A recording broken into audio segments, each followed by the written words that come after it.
안녕하세요. 회사 동료를 통해서 이곳을 알게 되어 하루도 빠짐없이 사연을 듣고 있는 30대 후반의 여성입니다. 저는 수도권 대학교를 나오고 꽤 좋은 회사 경영팀에 10년 정도 근무하여 지금은 팀장이에요. 남들에 비해 승진이 빨랐습니다.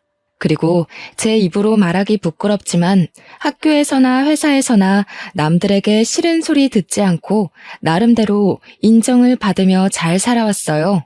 그래서 제가 학교나 회사에서 했던 것처럼 결혼 생활을 한다면 문제없이 행복하게 잘할 수 있을 것으로 생각했죠. 하지만 사회생활과 결혼 생활은 다른 것이었나 봅니다. 저는 37살에 결혼을 하고 38살에 이혼했습니다. 결혼 생활을 한 1년 동안 시어머니 남편과 정말 질리도록 싸우고 또 싸웠네요. 그렇게 무수히 많은 싸움 끝에 도련님의 상견례 날 도련님의 결혼을 파혼시키고 저도 이혼 선언을 하게 되었습니다. 지금부터 저의 결혼에서 이혼까지의 모든 이야기를 들려드릴까 합니다. 남편은 저와 같은 회사였고 제가 이끄는 경영팀의 팀원이었습니다. 나이는 저보다 2살 어렸지만 일할 때 보면 누구보다 열정적이었고 일하는 센스도 뛰어났어요. 회사 내에서 평판도 좋았고 다른 부서 사람들과도 두루두루 친하게 지냈죠. 저는 그런 남편을 보며 나이는 어리지만 대단한 사람이라고 느껴졌고 남편도 저에게 호감이 생겼는지 회사 일이 아닌 개인적으로 연락을 종종 하더라고요. 그렇게 카톡을 주고받다가 밖에서 따로 만나 밥도 먹고 술도 마시는 사이가 되었고 이러한 시간이 쌓이고 쌓여 연인이 되었습니다. 점점 마음이 깊어져 결혼을 생각하게 되었고 결혼 준비를 하면서 우리가 이혼하지 않고 잘 살기 위해 많은 대화를 나눴어요. 먼저 주변 사람들이나 이곳 사연을 들어보면 부부 사이에 금전적인 차이가 생겼을 때 주로 문제가 발생하더라고요. 그래서 우리는 금전적인 것은 항상 같이 하기로 했습니다. 결혼 준비도 정확히 반반 나눠서 했고 집도 남편과 제가 같이 장만하였죠. 예단도 넉넉하지는 않아도 섭섭하지는 않을 만큼 준비해서 시어머니께 드리기로 했습니다. 그리고 결혼 후에는 시댁과 친정의 용돈이나 경조사비도 똑같이 드리기로 했어요. 시댁과 친정 둘 다 아버지는 돌아가시고 어머니만 계신 상태인데 저희 쪽은 어머니가 떡집을 크게 하셔서 먹고 사는데 큰 지장은 없으시지만 시어머니는 딱히 일하시지 않고 형님과 남편 그리고 도련님이 매달 드리는 용돈만으로 생활하고 계시거든요. 남편은 이러한 상황을 이야기하며 시댁에 반드시 용돈을 매달 드려야 한다길래 그럼 저도 친정에 그만큼의 용돈을 드리겠다고 했고 남편 역시 이에 불만 없이 동의했습니다.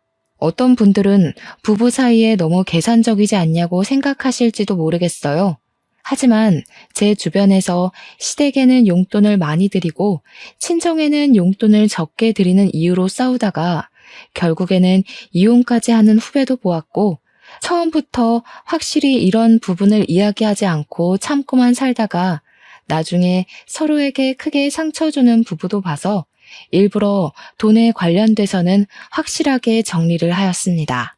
부부의 공동 생활비 역시 매달 동등하게 내고 남편도 저도 일을 하다 보니 집안일 또한 당번을 정해서 번갈아 가면서 하기로 했어요. 이렇게 우리는 결혼 전부터 부부 생활에 대해 많은 이야기를 나누고 최고의 합의점을 찾아 우리의 생활 규칙을 완벽히 정한 뒤에 결혼했습니다. 결혼식을 마치고 남편과 팔짱을 끼고 행진할 때 이 남자와 앞으로 살 날이 너무 기대되었고 설레었어요. 신혼여행을 가서도 남편과 저는 그저 행복했고 앞으로도 이렇게 우리는 함께 웃으며 잘 살 줄 알았습니다. 신혼여행 후 한국으로 돌아온 우리는 먼저 친정으로 향했습니다. 결혼식 전에 신혼여행을 마치면 친정에서 먼저 1박을 하고 시댁으로 넘어가 1박을 하기로 약속을 했었거든요. 이 부분은 시어머니와 친정엄마한테도 미리 말씀을 드린 상태였고 분명히 그때 두 분 다 알겠다고 하셨습니다. 그래서 계획한 대로 먼저 친정에 가서 인사를 드리고 같이 저녁을 먹고 있는데 시어머니한테 전화가 왔어요. 전화를 받아보니 오늘 신혼여행을 마치고 귀국하는 날인데 왜 집에 안 오냐고 하시길래 친정에서 먼저 1박을 하고 이바지 음식을 받아서 내일 시댁으로 갈 것이라고 얘기했죠. 그랬더니 시어머니께서 너희 마음대로 그렇게 정하면 어쩌냐고 하시더라고요.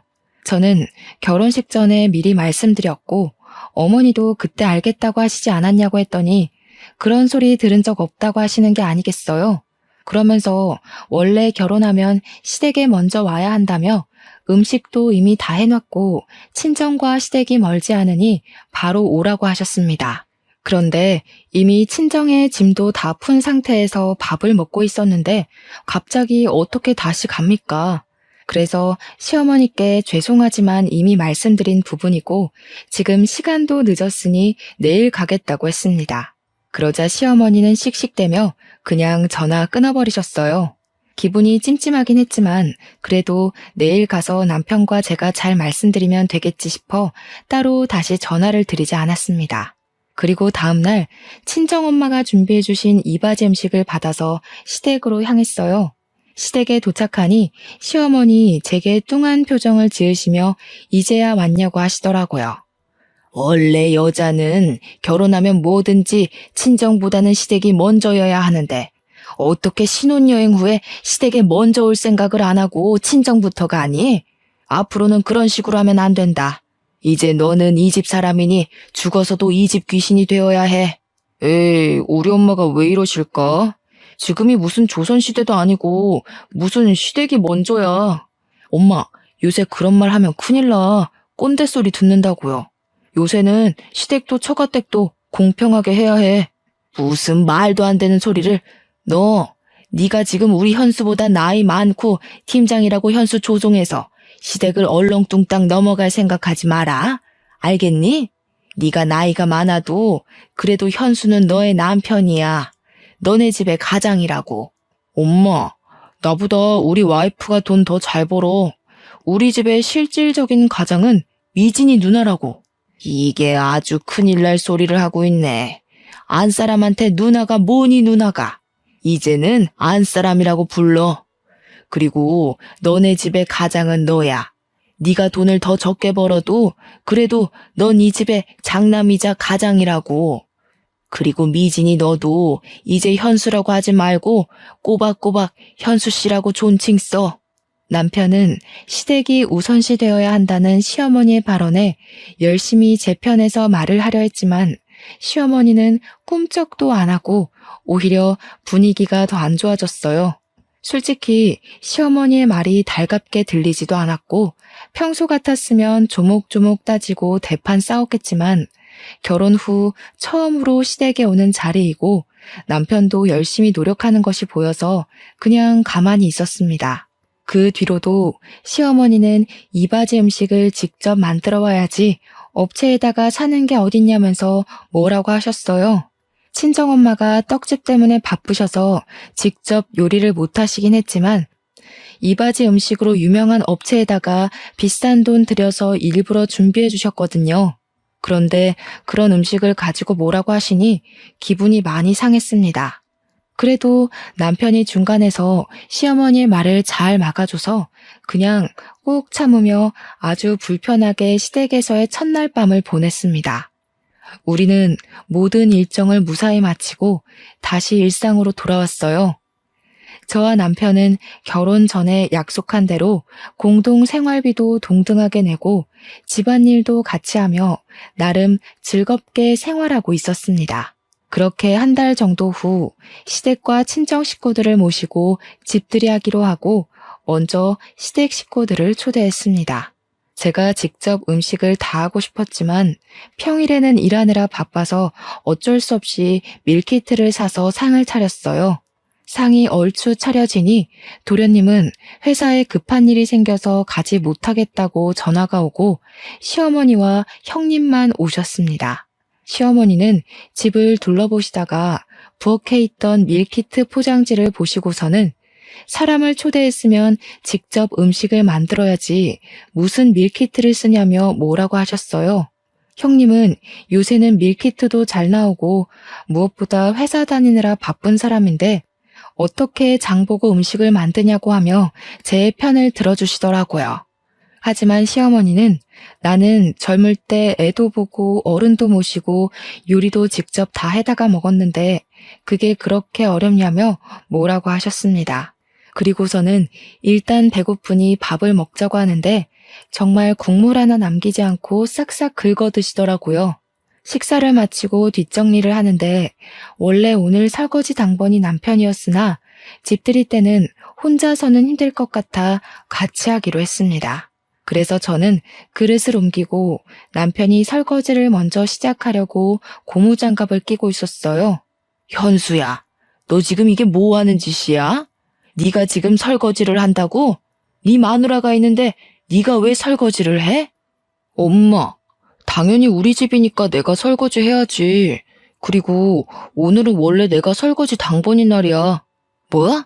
설거지 당번? 원래 돈 버는 남자는 설거지 하는 거 아니야. 얼른 고무장갑 벗어. 그리고 미진이 네가 해, 네가.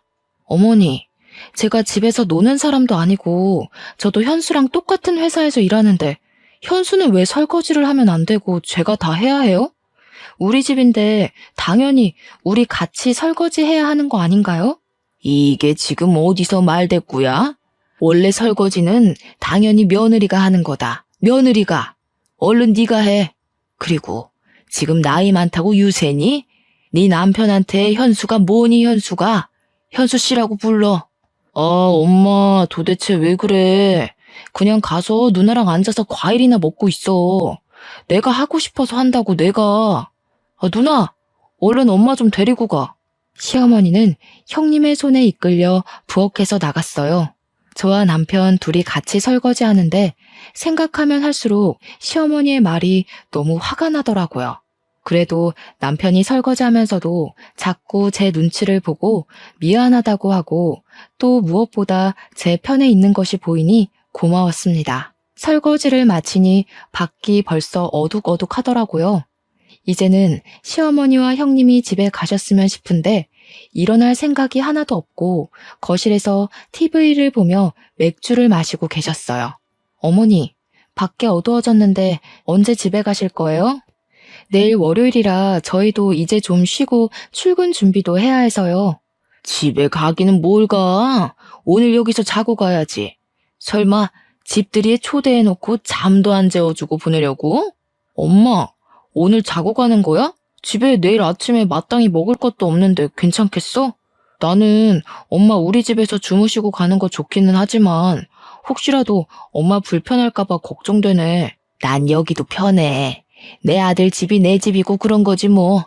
그리고 집에 이제 와이프가 있는데 기본 밑반찬은 있어야지 그것도 없니?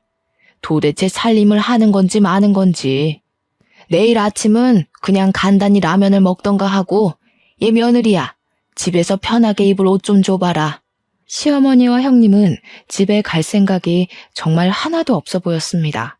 저는 일단 남편을 데리고 큰 방으로 갔어요.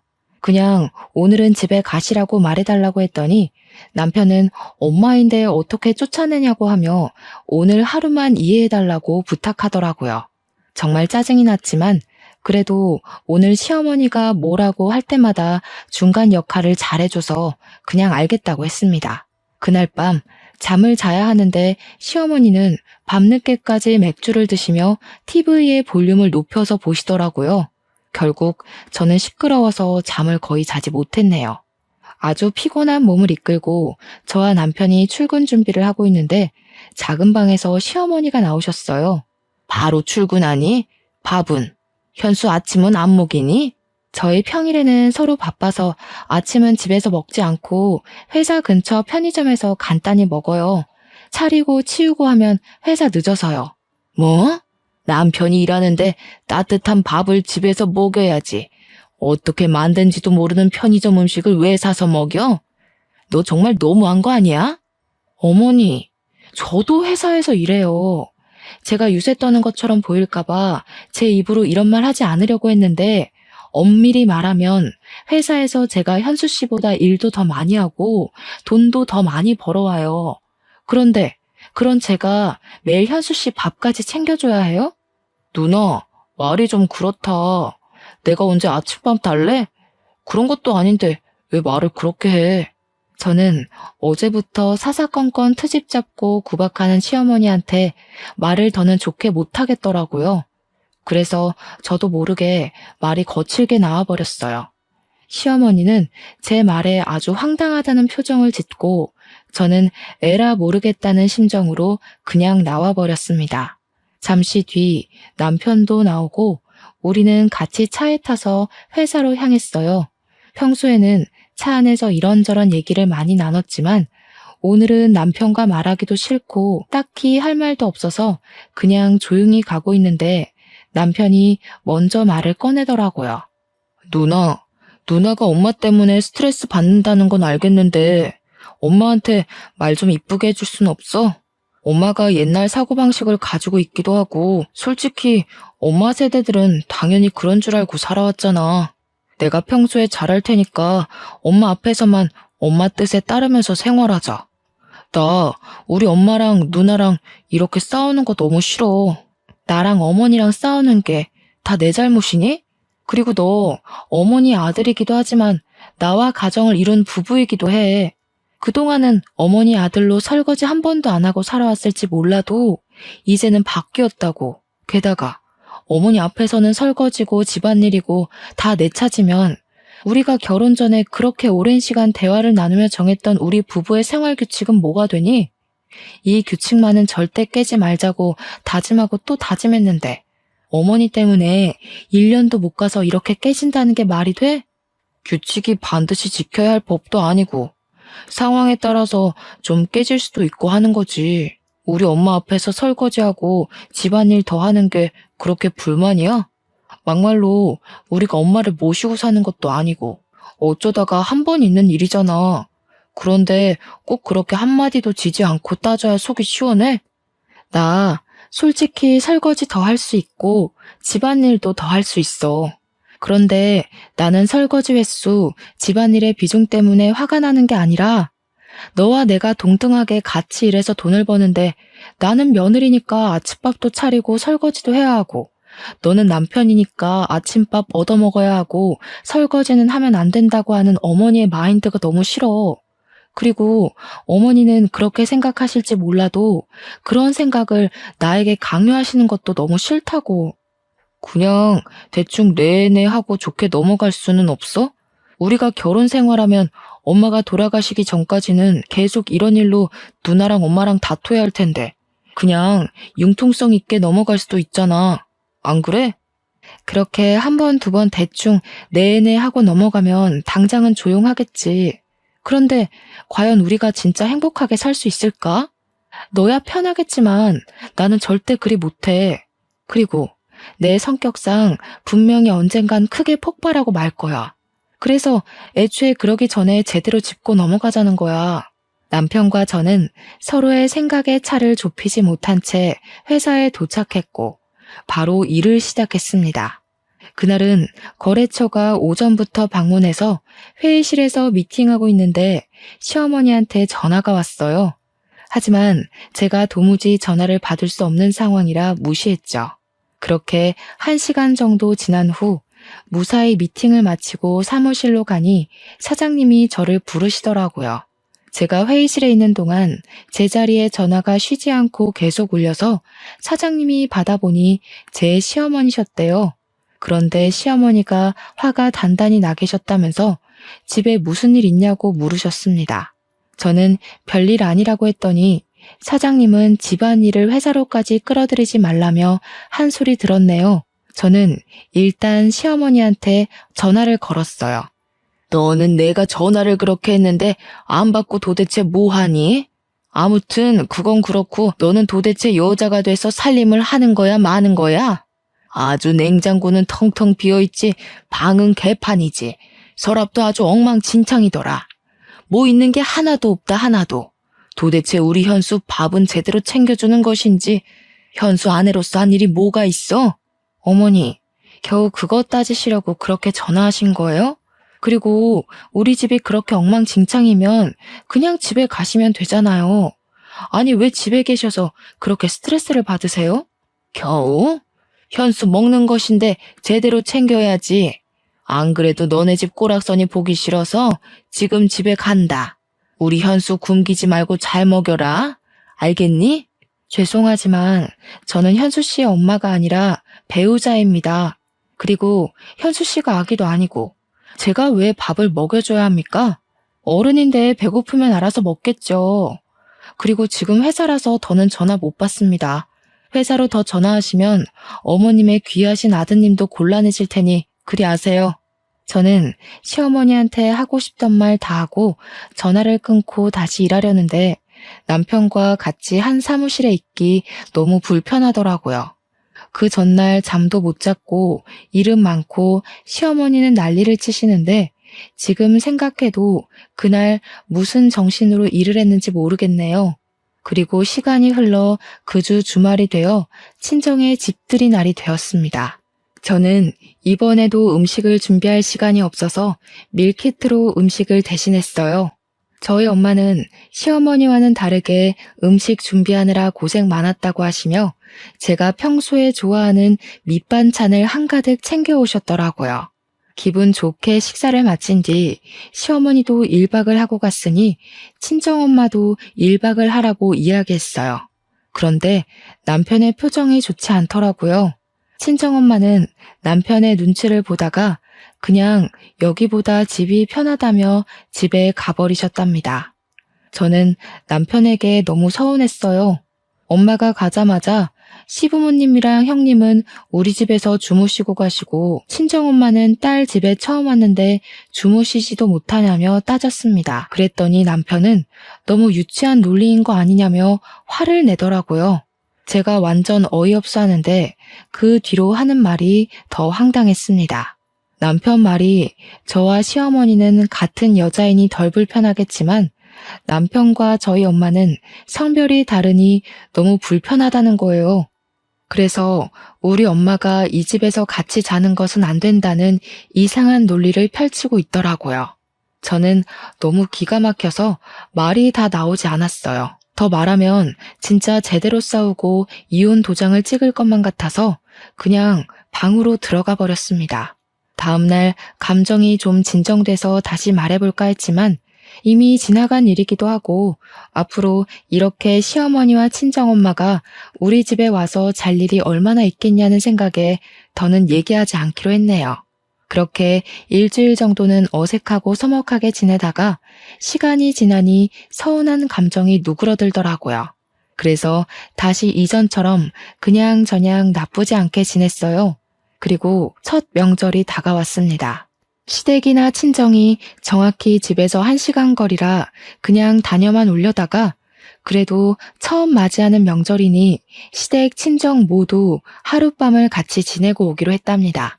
친정은 차례를 지내지 않지만 시댁은 차례를 지내기에 음식 장만으로 할 일이 많아 먼저 시댁으로 갔어요. 시댁에 도착하니 시어머니는 음식 준비할 것이 많다며 오자마자 제게 앞치마를 주셨습니다. 그래도 첫 명절이라고 나름 차려입고 갔는데 왔냐는 인사도 없이 일꾼이 온 것처럼 앞치마부터 건네니 기분이 조금 그랬어요. 일단 저는 앞치마를 받고 편한 옷으로 갈아입고 부엌에 들어갔고 남편도 같이 돕는다고 부엌에 따라 들어왔답니다. 현수야, 너는 일하느라 힘들 텐데 부엌에는 왜 와? 가서 TV 보고 좀 쉬어. 이럴 때나 쉬지 언제 쉬니? 그리고 미진이는 여기 와서 전 좀 부쳐라. 어머니가 자꾸 잊으시는 것 같은데 저랑 현수랑 같은 회사, 같은 부서에서 일해요. 아시죠? 그래도 너는 팀장이니까 좀 자유롭잖아. 그리고 남편한테 현수가 뭐니 현수가. 현수 씨 아니면 여보라고 똑바로 지칭해라. 왜? 전 부치기 싫으니? 이깟 전 부치는 게 뭐 힘들면 얼마나 힘들다고 싫은 티를 팍팍 내? 나이 많다고 유세 부리는 것도 아니고 원래 차례상 음식 장만은 다 며느리들이 하는 거야. 친정에서 차례를 지내지를 않았으니 알 리가 있나. 시어머니는 남편과 제가 같이 일하는데 남편한테는 쉬라 그러고 저한테만 부침개 부치고 음식 장만을 하라고 하셨습니다. 남편도 자신이 부엌에 있으면 제가 곤란해질 것 같다며 도련님과 함께 거실에서 TV를 보고 과자를 먹고 놀고 있었어요. 결국 제가 며느리라는 죄로 혼자 전을 다 부쳤네요. 그러고 잠시 쉬려는데 이번에는 친척들이 오셨어요. 시어머니는 친척들 오셨으니 저녁상을 차리라고 하시더라고요. 그래서 저는 음식을 준비할 테니 남편에게 상을 피고 수저를 놓아달라고 부탁했더니 남편은 친척들에게 잡혀서 이런저런 이야기 듣느라 거실에 앉아 아무것도 안 하고 있었습니다. 결국 또 저 혼자 상을 피고 수저도 놓고 음식도 놓고 하며 상을 차렸답니다. 상을 다 차리고 저도 뒤늦게 앉아서 밥을 먹으려는데 친척 어르신이 물 좀 갖다 달라고 하셨어요. 솔직히 물 정도는 남편이 좀 움직여서 갖다 줄 수 있지 않나요? 그런데 남편은 친척들 사이에 딱 앉아서 열심히 밥만 먹고 있었더라고요. 시어머니는 저한테 얼른 가져오라고 하고 친척들도 다들 절 쳐다보시고 계시길래 저는 밥을 먹으려다가 다시 내려놓고 물과 컵을 가져왔답니다. 그다지 기분 좋지 않게 식사가 마쳐지고 나서 친척들은 그냥 상 뒤로 빠져서 수다를 떨고 있었습니다. 저도 같이 앉아 있으려니 시모가 얼른 상 치우고 설거지를 하라고 재촉하시더라고요. 이건 좀 아닌 것 같다는 생각에 남편에게 설거지는 같이 하자고 했어요. 남편은 조금 당황한 표정을 짓다가 알겠다고 하며 부엌으로 가려고 하자 시어머니는 친척들 다 계시는데 장남이 모양 빠지게 무슨 설거지냐며 차라리 시어머니 본인이 하겠다고 하셨어요. 저는 마음 같아서는 시어머니한테 그럼 그러시라고 말하려다가 친척들도 있고 해서 마지못해 부엌으로 가서 설거지했네요. 저의 표정이 좋지 않자 남편은 계속 제 눈치를 보고 시어머니는 저를 계속 못마땅하게 여기시며 명절의 첫날이 지났습니다. 그리고 둘째 날 친척들과 남편, 도련님이 함께 차례를 지내고 식사를 마친 뒤 친척들이 가시길래 저도 친정에 가려고 짐을 챙기고 있었어요. 그때 누군가가 집 벨을 눌러서 나가보니 도련님과 결혼할 사람이라며 예비 동서가 과일과 한우를 들고 집에 왔더라고요. 어제부터 음식 장만하느라 피곤함에 지친 저와는 달리 딱 봐도 화사하고 어리고 여자인 제가 봐도 너무 예뻤어요. 어차피 다음 주 상견례 때 볼 건데 왜 왔어? 그냥 집에서 쉬지 않고 기특하기도 하지. 지금 시간이 벌써 점심시간이네. 온 김에 밥 좀 먹고 가. 미진아, 네 예비동서 왔으니 같이 밥 먹게 상 좀 차리자. 시어머니는 저를 콕 집어서 상을 차리자고 하며 부엌으로 저를 데리고 갔어요. 예비동서도 돕는다고 들어가니 시어머니는 예쁘게 차려입고 왔는데 옷 버린다고 안 된다며 거실로 나가서 진수랑 현수랑 쉬고 있으라고 하셨습니다. 저도 첫 명절이라고 예쁘게 차려입고 왔는데 제게는 오자마자 앞치마를 던져주시더니 예비 동서한테는 한사코 쉬라고 하시는데 기분이 묘하게 상하더라고요. 어찌됐든 저는 시어머니와 함께 상을 차리고 다 같이 식사를 했어요. 식사를 마친 후 상을 정리하고 저와 남편이 설거지하려는데 예비 동서가 설거지는 자신이 하겠다고 왔습니다. 아가야, 넌 아직 손님인데 뭘 자꾸 도우려고 하니? 설거지는 네 형님이나 시키고 너는 이리 와서 거실에서 과일이나 먹자. 현수 너도 우리 집 가장이 설거지는 무슨 설거지야. 부엌에 얼쩡거리지 말고 여기 앉아. 그리고 미진아, 가서 과일 좀 깎아와. 예비 동서는 어쩔 수 없이 다시 나가고 저는 과일을 내왔어요. 과일을 깎으며 이야기를 들어보니 예비 동서는 도련님보다 4살이 어리고 부모님의 사업이 잘 돼서 집이 꽤 부유하더라고요. 그래서인지 혼수와 예단을 아주 넉넉히 준비한다고 했습니다. 잘 살고 나이도 어리고 예쁜 예비동서가 오니 집안 분위기가 아주 밝아지고 다들 예비동서를 환영하는 분위기였어요. 그 사이에서 저는 왠지 모를 씁쓸함과 소외감이 느껴지며 괜히 서글퍼져서 부엌에가 혼자 설거지하고 부엌 정리를 했답니다. 다 마치고 나니 예비동서가 집에 간다고 하더라고요. 저는 상견례 때 보자고 인사를 하고 시계를 보니 벌써 오후 4시였어요. 이제는 진짜 집에 가려고 짐을 챙기고 있으니 이번에는 형님의 가족이 집에 왔습니다. 왜? 벌써 가게? 현수나도 명절 때 봐야지 벌써 가면 되니? 너도 좀 같이 어울리다가 천천히 가. 어차피 친정도 가깝잖아. 친정은 차례도 지내지 않는데 좀 더 있어. 형님도 친정에 오셨는데 저도 친정에 가야죠. 친정엄마는 자식이 저 하나뿐이라 저 기다리고 계실 거예요. 지금 출발해도 어둑해져서 도착할 텐데 이제는 가야죠. 그래도 첫 명절이잖니? 그리고 여자는 원래 결혼하면 친정보다는 시댁이다. 나는 옛날에 명절 때 친정 아예 가지도 못했어. 지금은 그 정도는 바라지도 않으니 그냥 조금 더 있다가 가. 시어머니의 말에 남편도 어쩔 수 없다는 듯한 표정을 짓고 있더라고요. 저는 더는 이 자리에 있을 필요가 없다고 느껴서 그냥 짐을 챙겨서 그냥 인사하고 나와버렸습니다. 남편도 어쩔 수 없이 같이 따라 나왔어요. 야, 그래도 첫 명절인데 기분 나쁘게 이렇게 그냥 나와야겠냐? 그냥 1시간 정도만 더 있다가 나가도 되잖아. 그게 그렇게 어려워? 1시간? 1시간이 2시간 되고 그러다가 시댁에서 명절 다 지내고 친정도 못 가. 이런 거는 처음부터 제대로 해야 한다고. 너는 어쩜 그렇게 인정머리 하나 없이 딱딱 반반이냐? 하여튼 하나도 손에 안 보려고 한다니까. 나 원래 이러는 거 몰랐어? 그리고 거꾸로 생각해봐. 네가 우리 집 갔는데 엄마가 너 가지 말라고 하면서 집에서 설거지 시키고 요리하라고 시킨다고 생각해봐. 그러면 너라면 알겠습니다 하고 그냥 있겠니? 내 생각엔 네가 나보다 더 했으면 더 했지 덜 하진 않을 것 같은데. 저와 남편은 친정 가는 차 안에서 계속 싸웠어요. 친정집에 도착해서도 우리는 표정이 좋지 않았고 그런 모습을 본 친정엄마는 시댁에서 무슨 일이 있었냐며 걱정하셨습니다. 시댁에서 있던 일을 말하려던 찰나 시어머니한테 전화가 왔어요. 전화를 받아보니 술에 잔뜩 취한 목소리더라고요. 너는 큰며느리라는 애가 첫 명절인데 내가 허락도 안 했는데 양해도 구하지 않고 그냥 친정으로 가버리면 되겠냐? 심지어 현수 누나도 집에 왔는데 명절에 네 형님이랑 다 같이 친해지는 시간도 갖고 하면 좀 좋아.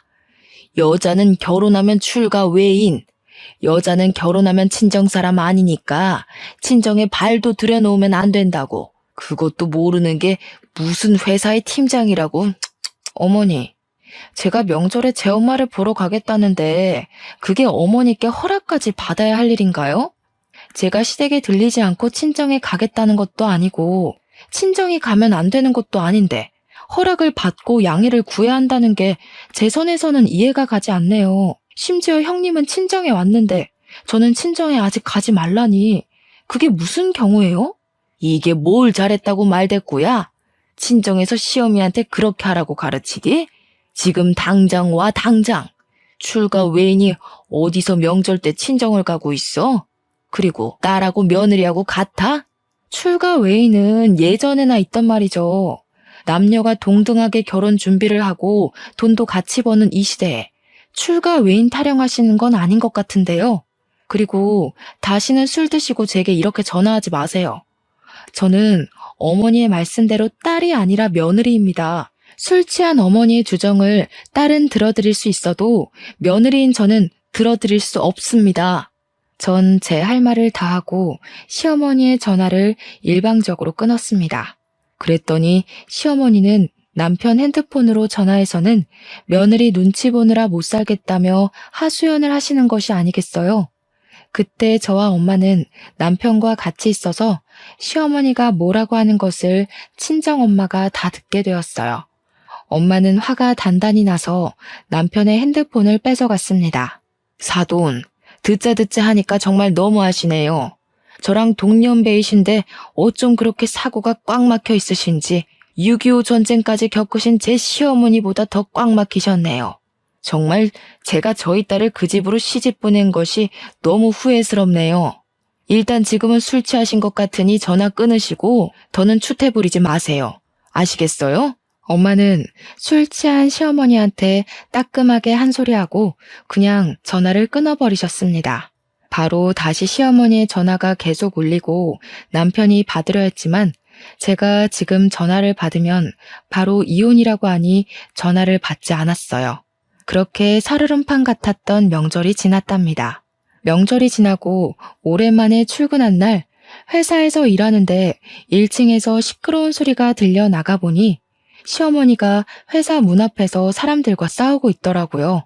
가만히 들어보니 우리 아들과 며느리가 이 회사 경영팀에서 일하니 들어가겠다 하고 회사 사람들은 아무리 가족이라고 해도 이렇게 막무가내로 오시면 안 된다며 난동을 부리고 있었습니다. 저와 남편은 깜짝 놀라 1층으로 내려가자 시어머니가 왜 명절 때 전화를 받지 않느냐며 네가 그러고도 며느리냐고 하며 소리를 고래고래 지르시더라고요. 아무리 그래도 그렇지. 여기는 저와 남편이 일하는 회사입니다. 일단 가세요. 집에 가서 이야기해요. 이게 회사까지 쫓아올 만큼 중대한 일이에요? 당연하지. 며느리가 며느리 도리를 안 하는데 회사가 아니라 우주 끝까지라도 쫓아가야지. 2년이 일만 해와서 뭐 아무것도 모르는 것 같은데 오늘부터 퇴근하고 우리 집 와서 며느리 도리 좀 배워라. 이번 주에 진수 상견례도 있고 네가 그래도 맏며느리인데 진수 처한테 이것저것 알려주려면 너도 배워야 하지 않겠어? 엄마, 그만 좀 해. 회사에서 일하는데 이게 무슨 행패야? 제발 그냥 집에 가. 엄마 아들, 이 회사에서 잘리는 꼴 보고 싶어? 남편의 간곡한 부탁에 시어머니는 집으로 갔어요. 사무실로 들어가니 바로 사장님이 저와 남편을 부르셨고 제발 집안의 일을 회사에까지 끌고 오지 말라며 엄청나게 크게 혼이 났습니다. 안 그래도 그날은 연휴 끝난 후라 정신없는데 시어머니 때문에 더 정신없고 쪽팔려서 대충 급한 일만 마무리 짓고 저와 남편은 도망치듯이 퇴근을 했네요. 퇴근하며 남편은 내게 그냥 적당히 노인네 기분 좀 맞춰줄 순 없냐고 뭐라고 하고 저는 그런 남편의 말에 화가 나 크게 싸웠습니다. 그 뒤로 저는 시어머니의 전화를 받지 않고 남편과 대화도 하지 않으며 남남처럼 생활했네요.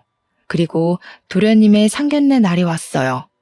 예단 이야기가 나왔는데 예단비 2억에 고급 모피코트에 명품 가방을 준비한다고 하더라고요. 시어머니는 넉넉한 예단과 혼수에 너무 좋아했고 상견례장 분위기도 아주 화기애애했습니다. 이런저런 대화를 하다가 예비동생 어머니가 저한테 시어머니가 잘해주시냐고 물어보셨어요. 네, 잘해주세요. 며느리는 출가 외인이니 친정보다는 시댁이 먼저야 하고 명절 때도 형님은 친정에 왔지만 저는 친정에 가면 안 된다고 하시고 맞벌이여도 남편 밥은 챙겨야 하고 남편한테는 설거지도 시켜서는 안 된다고는 하지만 그래도 잘해주세요. 예, 너는 왜 그런 소리를 이 자리에서 하니? 내가 언제 그랬다고? 지금 농담하는 거지? 사돈, 우리 집 맏며느리가 원래 이렇게 장난을 잘 쳐요. 장난 아닌데요? 매번 그러셨잖아요. 동서도 저번에 명절 때 집에 못 가고 있는 거 다 봤죠? 설거지도 제 남편한테는 하나도 안 시키고 저 혼자 다 했던 것도 기억하시죠? 이 집으로 시집 오면 그게 동서의 미래 모습이에요. 이제 명절 때는 친정에 갈 생각 마시고 주야 장천 설거지만 하셔야 할 겁니다. 사돈, 아니에요. 설마 제가 그렇겠어요? 제가 맏며느리한테는 그래도 둘째 며느리한테는 안 그래요. 명절날 아주 칼같이 보내겠습니다. 원한다면 설과 추석 번갈아 가면서 와도 돼요.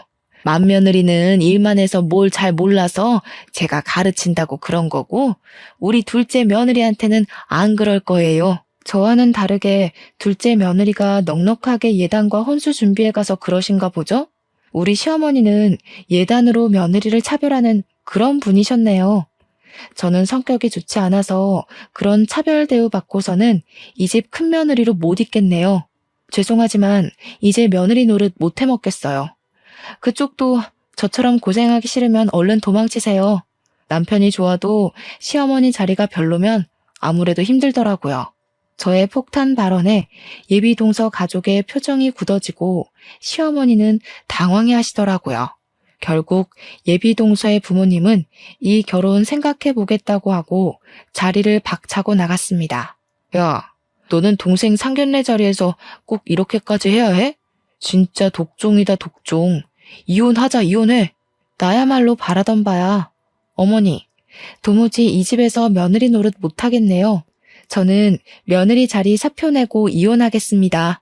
이게 지금 얼마짜리 혼수랑 예단이었는데 네가 다 망쳤어. 이제 어쩔 거야? 어찌할 것이냐고. 얼른 따라가서 아니라고 말해. 아주머니, 내가 그동안 아주머니한테 당한 것들을 그대로 다 말한 것뿐인데 아니긴 뭐가 아닙니까? 저는 할 말 없습니다. 그럼 이제 갑니다. 저는 그 길로 나가서 신혼집에서 짐을 다 싸들고 친정으로 갔습니다. 저희 엄마는 제게 괜히 결혼해서 눈치 보고 구박대기로 사는 것 같아서 마음 아팠는데 그렇게 살 바엔 차라리 이혼하고 혼자 사는 게 100번 1000번 낫다고 잘했다고 하셨어요. 솔직히 이혼이 잘한 일은 아니었지만 그래도 엄마가 그리 말해주시니 너무 감사했답니다. 그리고 월요일 회사에 가니 남편이 일찍 출근해 있었습니다. 저는 남편을 회의실로 불러서 이혼 서류를 건넸어요. 남편은 무슨 이런 일 가지고 이혼이냐고 남들 다 이렇게 산다고 하더라고요. 남들은 다들 이렇게 살아도 나는 이렇게 못 살아. 내가 설거지 몇 번 더 하고 시댁에 오래 있겠다고 해서 이러는 거 아니야. 나에게는 엄격하게 며느리 도리 강요하면서 자기 아들은 집안일 하나 못하게 하고 내가 예단비 적게 해왔다는 이유로 벌써 대놓고 차별하라고 하시는데 나는 그런 차별 대우받으면서 못 산다고. 그렇지 않아도 네가 상견례 자리에서 그러고 나가서 진수 파혼했어. 그럼 된 거 아니야? 너도 꼭 이렇게 이혼까지 해야 해? 잘 됐네. 도련님 파혼시킨 마당에 내가 이제 시댁에 가면 나는 천덕꾸러기일 텐데 나는 더는 그렇게 못 살아. 이혼해. 우리는 회사 회의실에서 대판 싸우고 결국에는 이혼을 하기로 합의를 했습니다. 며칠 뒤 우리가 이혼한다는 소식을 들은 시어머니가 또 회사에 와서 저를 찾는다고 난리를 치는 바람에 회사에 남편에 대해 좋지 않은 소문이 났습니다. 그리고 얼마 지나지 않아 남편은 사람들의 따가운 눈총을 이겨내지 못하고 회사를 관두게 되었답니다. 반면 저는 이혼 후 여전히 경영팀 팀장으로 사람들과 좋은 관계를 유지하며 회사에 잘 다니고 있습니다. 솔직히 그동안 회사에 다니면서 다양한 상황들을 많이 만났지만 그래도 그때마다 잘 대처를 해왔거든요. 그래서 저는 결혼 생활도 잘할 줄 알았습니다. 잘 살기 위해서 결혼 전 남편과 많은 대화도 나누고 현명하게 준비를 한다고 했지만 결국 이혼하게 되고 말았네요. 물론 저도 무조건 잘했다고는 생각지 않습니다. 제가 융통성 있고 좀 더 유연하게 해야 했는데 제 성격상 그러지 못한 부분도 있었을 것으로 생각해요. 하지만 저의 이혼을 후회하지는 않아요. 다시 그 상황이 되어도 조건 없는 며느리의 희생을 강요하는 전 시어머니와 처음에는 제 편인 듯 했지만 결국엔 어머니의 뜻에 수긍했던 전 남편에게 이혼 서류를 던졌을 것입니다. 다만 마음이 정리되고 나중에 혹시라도 마음에 드는 남자가 생긴다면 그때는 지금보다 더 현명하고 지혜롭게 결혼 생활을 하고 싶네요. 생기지 않는다면 어쩔 수 없고요. 그 전까지 저는 평소와 같이 열심히 회사 생활하며 자기 개발도 열심히 해보려고 해요. 그러다가 기회가 된다면 더 좋은 인연이 생길 수도 있겠죠? 그러길 바라봅니다. 지금까지 저의 긴 이야기 들어주셔서 감사합니다.